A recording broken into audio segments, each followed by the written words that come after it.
Hi guys, so basically what that means is I'm a graphic designer at heart.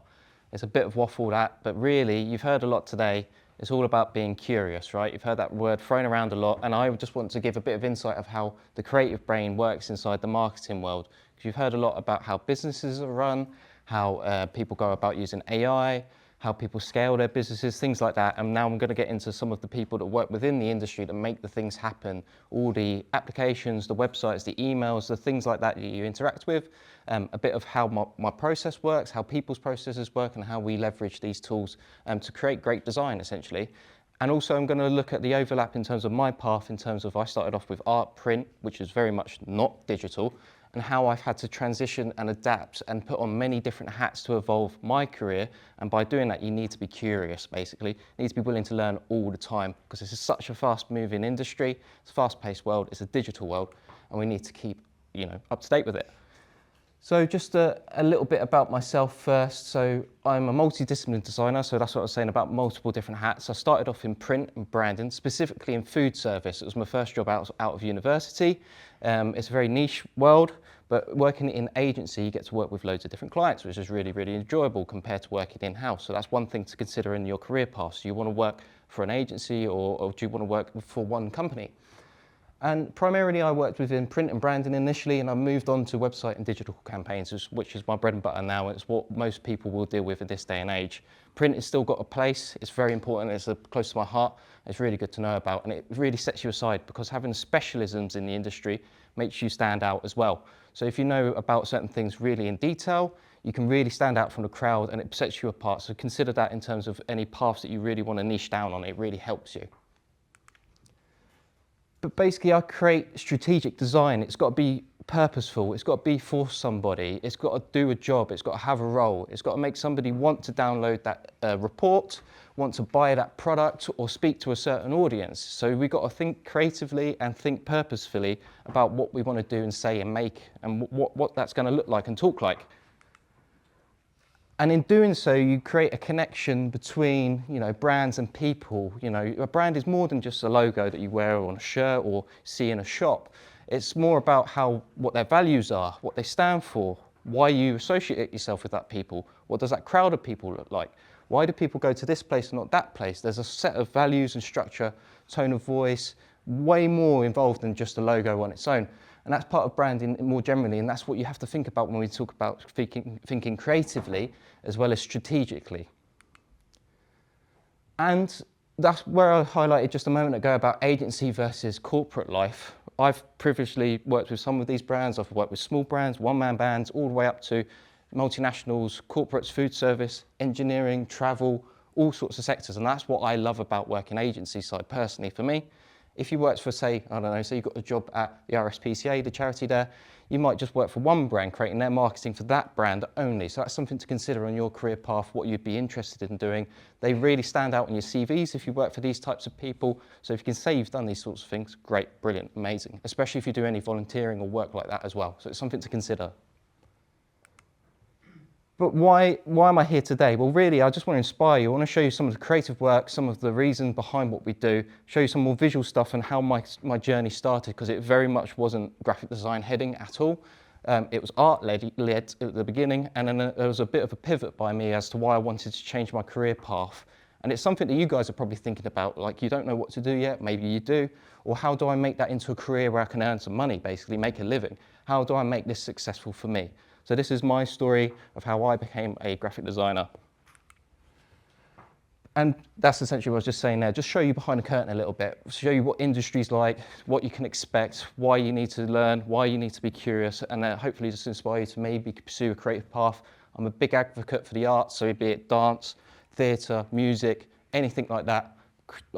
Pursue your passions, pursue what makes you happy.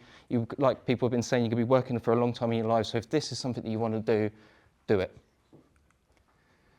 So like yourselves, I was sat going around in careers way back. I'm old now, I'm 32, but back in the early 2000s, I was doing my GCSEs, didn't know what to do. I was quite good academically, but I was really quite good at art and design. But you'd think, oh, actually I should be good at maths. No, useless, got C in that. English, no, not that good at that either. So you're getting pushed in one way to be academic, and the other side, you've got your vocational stuff, your creative stuff. How can I make that into something, because I really, really enjoy it, really want to do it. So I went to college after school, and I went to go and do fine art because I was good at art and design. It was my best grades. I got double A star there. Went there, and I was like, right, fine art, great. What am I going to be? An art teacher. Because, you know, when you think of art, I'm not going to be the next Van Gogh or, you know, create the Mona Lisa. Let's be real here. What are the career opportunities? What could I become? What could I do? And teaching, I like giving back. It's a great thing to do, but that wasn't for me either. I still wanted to do something and create things. So I was walking down, I got offered a placement in the fine art course, a BTEC course at the time, but all I could see on the other side of the hallway, because it was shared, was these rows and rows of Macs, the big colourful ones, the old school ones. I was like, wow, these look amazing. Hadn't touched a Mac in my life yet, haven't touched Photoshop yet. It's quite scary. All I know how to do at this moment in time is draw with pen, paper and sketchbooks. I was like, damn, how do I use that? But I was curious. I wanted to see how I could use that and maybe make a career path out of it. So I took a massive gamble there. I actually said no to the fine art course, which I got accepted on that day, went back for another interview and got onto the course for graphic design, which was a big, big jump for me because it was quite scary at the time. Bit of a pivot. But thankfully it paid off, and then since then I went to university to study graphic design. I got my first gig straight out of university at a local design agency, which is a food service agency. I'd done 2 stints at Finally Agency, which were an engineering and manufacturing agency, so there was a niche there. I went to a different agency to work with some of those bigger brands for a year, and then I came around to working at Reflex. So you can see it paid off. It was worth the jump. And I thought I was pretty good, if I'm being honest. Some of my early works, you know, painting and drawing and things, I can't do that now, if I'm being honest. I can't do it at all because I haven't done it in a long time, but practice makes perfect, right?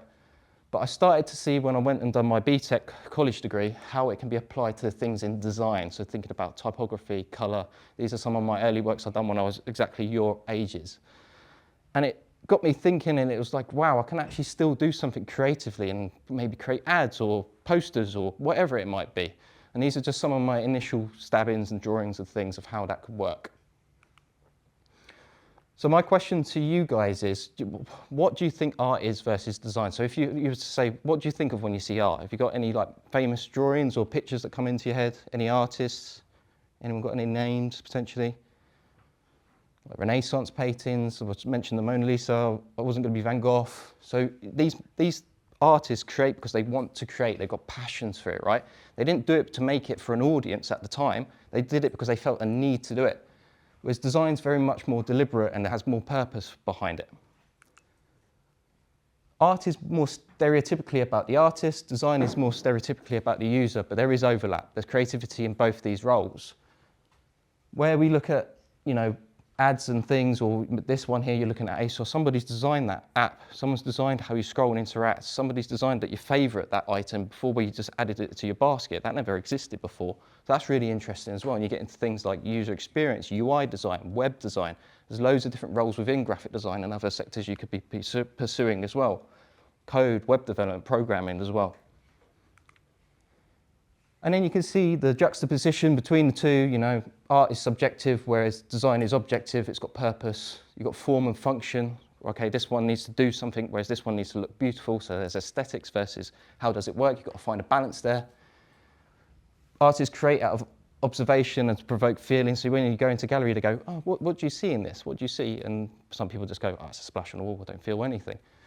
Whereas design has iteration, A/B testing, it adds value to your life, it helps you create that shortcut from here to here, whereas before, if you clicked on a website, if that link don't work, you give up quite quickly, I'm sure. You go back out and go back again. So you need to understand why that makes you do that, why you need to go back, what you need to fix in that human behaviour to make people then go and book that flight on TripAdvisor compared to not doing it before because they found a review that they resonated with. But that's served the purpose, that's added value to your lives, it's made your lives easier. When you book that holiday, you feel relieved that it's going to be a good one. So then it comes back round then, so what is graphic design? So that's what I've specialised in. In my opinion, there's loads of different descriptions as to what it could be, but I look at it as visual problem solving, turning messages and content that resonate with people and taking these ideas and visually problem solving that and giving it to an audience. You need to identify the audience and who it's for. It's not going to be for everyone either, and that's a good thing too. Misconception though is, you just make things pretty, you make it pop, you make it, I'll know it when I see it. I was like, no, there's some deliberate decisions being made here. There's certain choices in terms of colour, typeface, illustration, photography, tone, you know, working with other people, collaborating with content, copywriters, influencers. There's decisions being made that ties all the strategic thinking together to make graphic design. It's not just a logo, right? It's the whole package. And this goes back to my very first point at the beginning in terms of being curious and wanting to learn, wanting to adapt. When I came into this game, AI didn't exist. That image was generated with AI. There's other things you need to problem solve in terms of, you know, understanding the audience. I talked about some brands that I've never worked in engineering and manufacturing, but I've got to maybe understand the principles that an engineer might face to put the right message in front of them so I don't sound condescending to them or I can't relate to them. Or food service, I need to know maybe what a development chef might put on his menu seasonally because, you know, spring's coming, but these fruits or vegetables might not be available at this time of year. Or even regionally or multinationally, you've got to think about these messages that you might put in front of people. They're not going to resonate. We're a UK audience. We even speak a different language in ways to Americans or things like that, or Europe. You've got to think of these things as well. So you need to make sure your designs resonate from a visual perspective as well as, you know, voice, speech. So there's constant problem solving. That's how your brain's got to think. And I love that. It gives me a real kick. From that as well, you need to create stories, craft stories. You know, using things, colour is a great example. Certain colours make you feel a different way, warmer tones, cooler tones, things that make you think more vividly or creatively, even down to colour contrast and accessibility on websites. If people are hard of sight, you need to consider how they can access the website.